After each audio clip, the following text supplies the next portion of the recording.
bring up our featured artist. All right, and sometimes you meet people who are just beautiful people. You know, aside from what they may do, what they offer the world in other ways, they're just beautiful people. They just offer themselves to you. And I've been fortunate enough to meet this gentleman again at an open mic. Actually, the first open mic I went to in the Bay Area. I've been doing poetry for a long time, but I had stopped doing it for a while.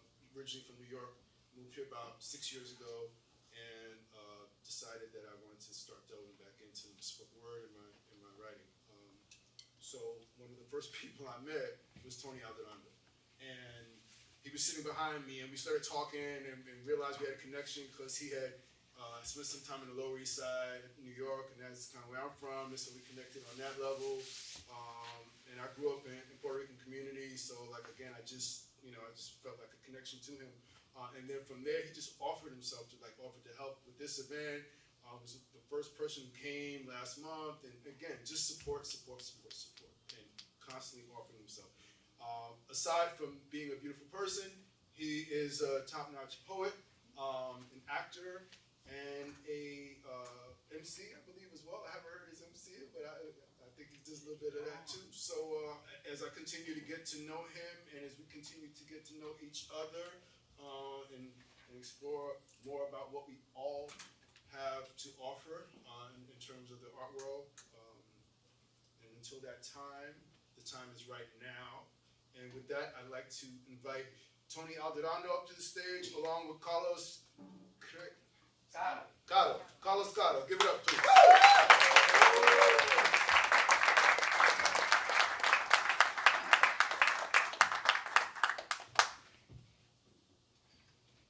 Thank you, everyone, for coming out. It is an honor to be here. Thank you, thank you, thank you. Thank you to the band before I even begin. And thank you to Carlos Caro. I really appreciate them.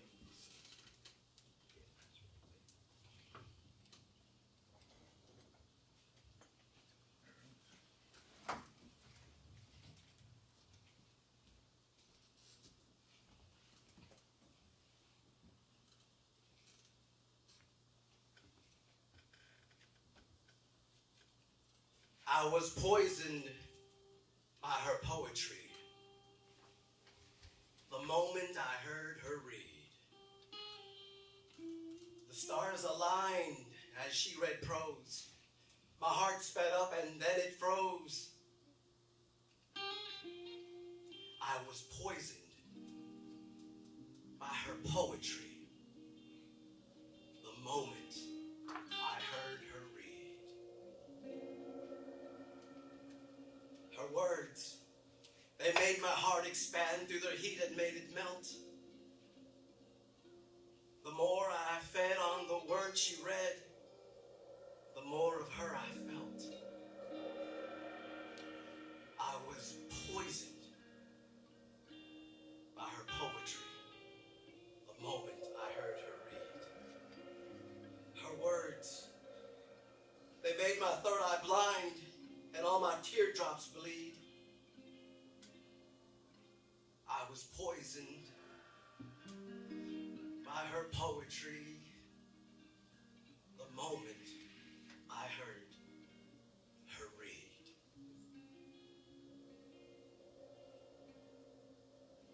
Thank you.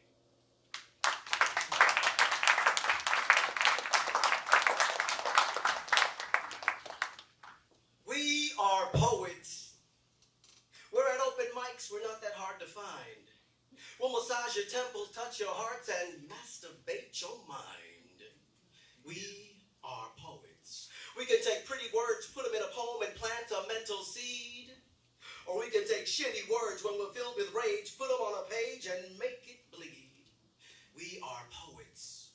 We can put two words together describing an aroma and make you think that page was scented. We are poets. The reason the exclamation point was invented. We write, recite, and perform. We never conform. It's the way we poets know damn well we were born. Pushed out, performing and crying since birth, our hearts already broken and torn. But we, as poets, we can take pieces of broken words and turn them into spoken words. We can give a broken heart a fresh new start. Take a young boy's broken dreams and mend them with spoken seams. We are poets. Blessed and filled with words, we create with words, relate with words, transform and relocate with words. We say things like 5 times 5 divided by pi equals the number of rainbow stars in the sky, and have you ask, why? It's simple mathematics, times dramatics factored into a poetical third eye. And the answer in the back of your mind's book is even simpler. We are poets. That's why. Ay, ay, ay.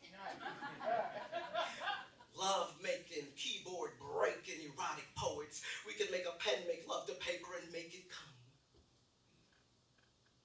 Make words intoxicate your mind like a strong Puerto Rican rum. We are poets. From our hearts, the words flow through our tongues, mouths, and lips. The words magically know where to go. In our heads, the poets of the dead are awoken. We speak from our hearts with the voice of the broken. We are poets. This much we know. We give birth to words, touch Mother Earth through words. And at open mics, open our mouths and pour out our hearts with words. We write, then rewrite, and double-check the last rewrite, because we know the last rewrite is the one that has to be right before we rewrite. We are poets. We share our breath with words, and we will write and rewrite and rewrite and recite till our death with words, because we are poets. Thank you.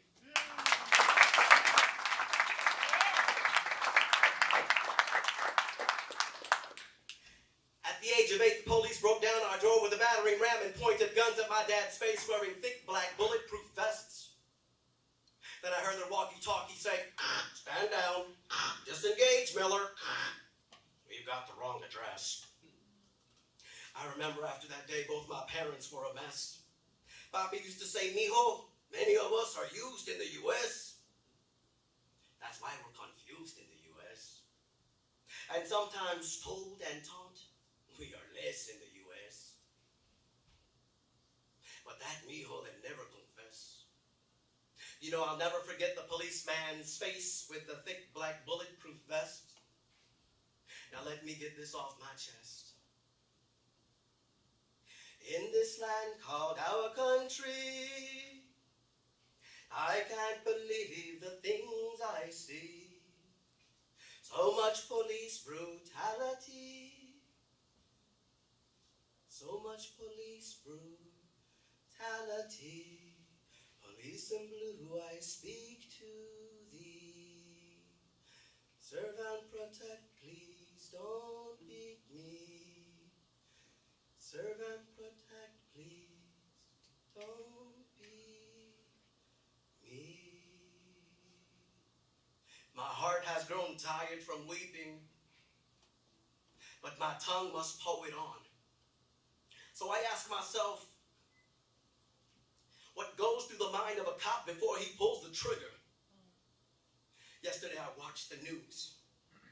It was another killing by a cop of a young black man.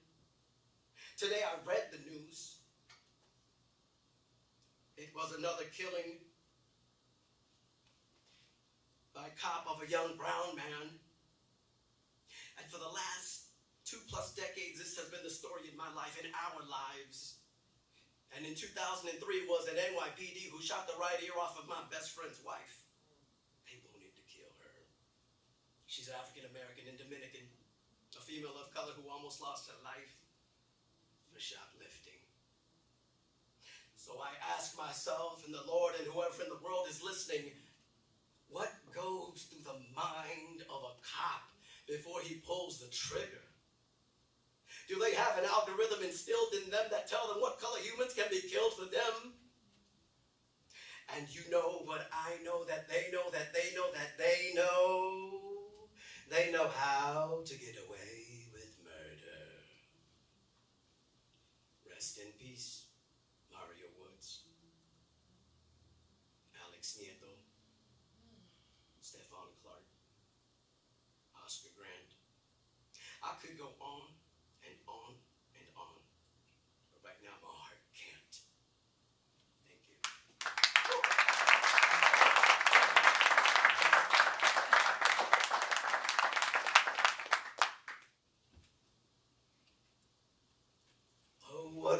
lonesome life I've lived.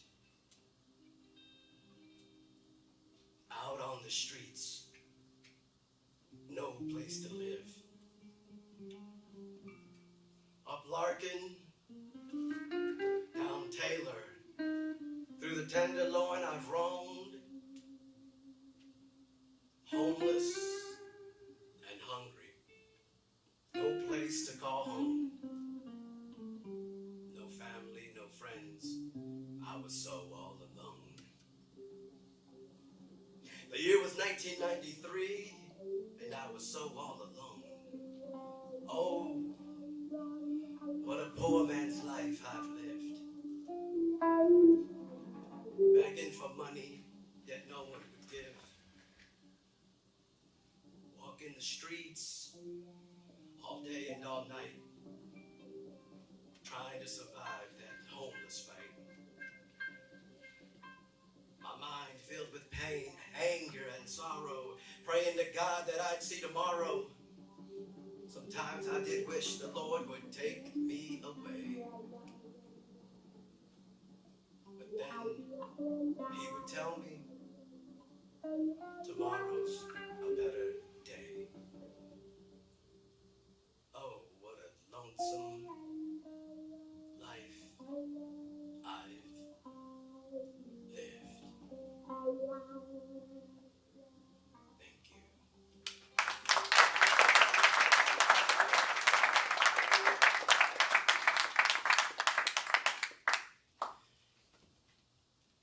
So the other day I'm on the corner of 5th and Market. I'm in between Powell Street, sitting on a fire hydrant, minding my own business, meditating pensively in deep thought, inhaling that secondhand San Francisco downtown cannabis. You know the one. As words describing my life dance through my mind in a ballet of chaos. And out of the blue, this guy walks into my life. Yo, my man, amigo, hurry up, Pablo, amigo, hurry up, Pablo, what you need, what you want.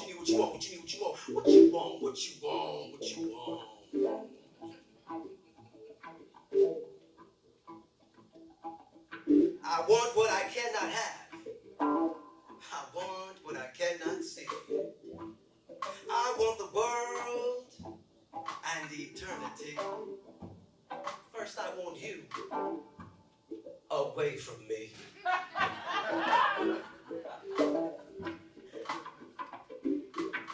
Don't want no one bothering me. I want a ticket on a JetBlue plane. Want to break up without feeling pain. And want every man, woman, and child suffering from a mental health illness to please stop being called insane. I want to know how homelessness could exist in a rich-ass city like this, where most people live every day like it's a second Christmas. I want back my old neighborhood. I want back my youth. I want to be angry. That's the truth.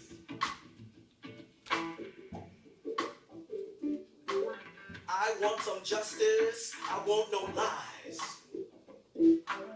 I want no funerals. I want no cries.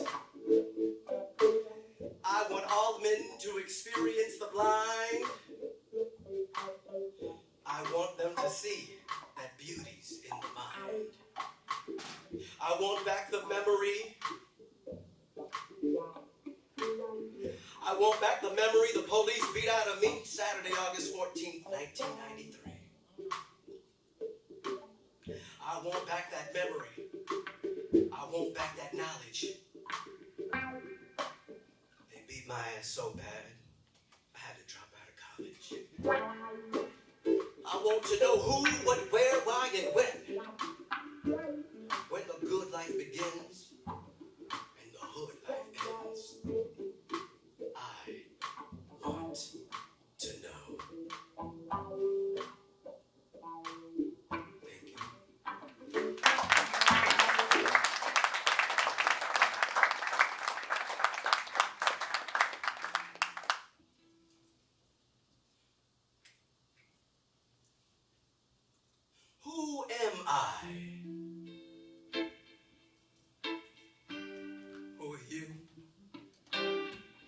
I know me?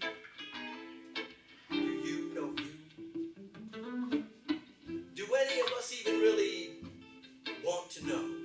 Or are we just afraid? Afraid of the truth. You know, some say the truth can really hurt. And others say the truth will set you free. Who am I?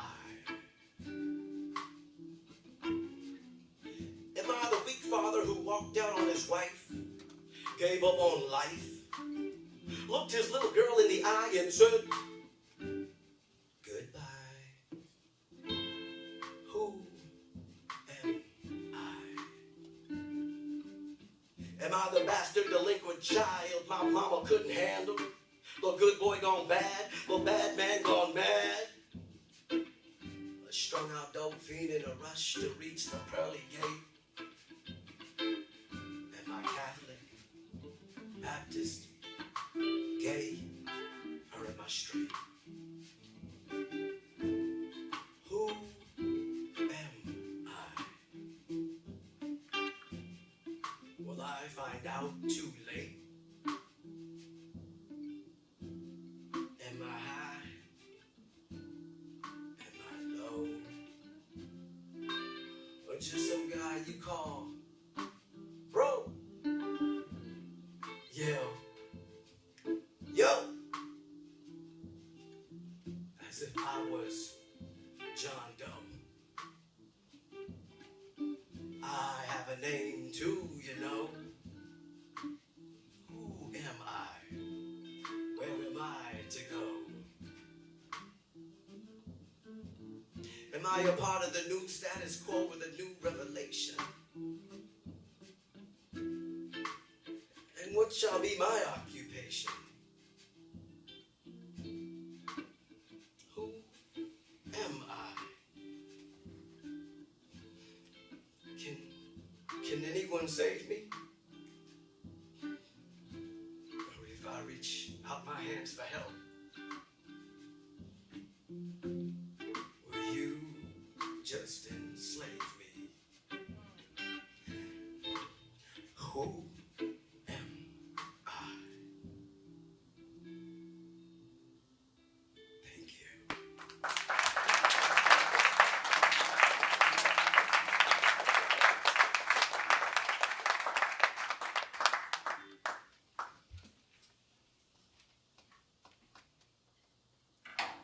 Aguanile!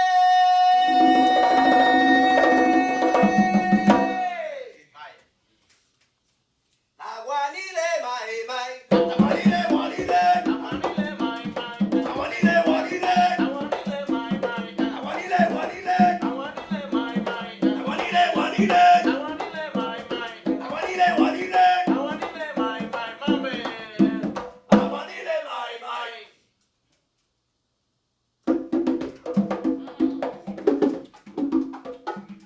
Latino! Latinos are the colors of the rainbow. I said the rainbow, yo. Latinos are blanquito, negrito, trigueñito, and afro. Afrolistic, realistic, simplistic, always mystic, always real. Really real, sometimes too real. Always told we love to steal. Latinos are deported with the blues, then reported on the news by those vicious media crews. So Latinos become angered, so angry and angered. Some become before they're 21 and become endangered. Others misinformed, uninformed, and uniformed into the penitentiary, right into the next century. Others misinformed, uninformed, and uniformed into the war, turned into Uncle Sam's whore. Latinos, I can't take it no more. I said the U.S. military, well, we're first on the front lines, first to die, then we have to bury. Have y'all seen how many Latino soldiers are in your national cemetery? We're used in the U.S., abused in the U.S., confused in the U.S., and told we are less in the U.S. Come on, system, confess. We've been infected, rejected, corrected, and almost never elected, yet always selected to clean, clean, clean, clean, clean those pissed on urinals and shitty stalls. We are the Latina nannies that wipe the mierda out of el presidente's grandchildren's drawers. Then kiss his ass to cut his grass for a visa pass. Latinos are runaway slaves with eyes open wide and no place to hide. Latinos risk their lives to reach the U.S. and can't come inside. Latinos are young men and women who serve this country with pride. We're here, there, and everywhere. Tall, short, bald, and even Indio looking with long hair. Latino rock the baggy pants. We love music and dance and we're born to romance. Latinos, we can become what we dream. We can become what we dream if given a chance. Latinos are stars, sports stars, movie stars, and superstars like Celia Cruz. Latinos influence people around el mundo like Orquesta de la Luz. Latinos are united farm workers, teachers, preachers, activists, poets, Borinquen, Puerto Rican, New York poets like Piri Tomás, Abacha y El Piñero. Y nacimos fuerte hasta la muerte como los macheteros. Somos doctores y profesores de colores y ingenieros. Gente como Clemente de los mejores peloteros. Somos bomberos, carteros, santeros y piragüeros. Somos íbaros de la montaña y nacimos todos salseros. Ay, mi isla Borinquen, como yo te quiero. Te llamas Puerto Rico, pero no hay mucho dinero. Te amo, te amo, te amo y me encanta. Y en el nombre de Dios y poesía, Puerto Rico.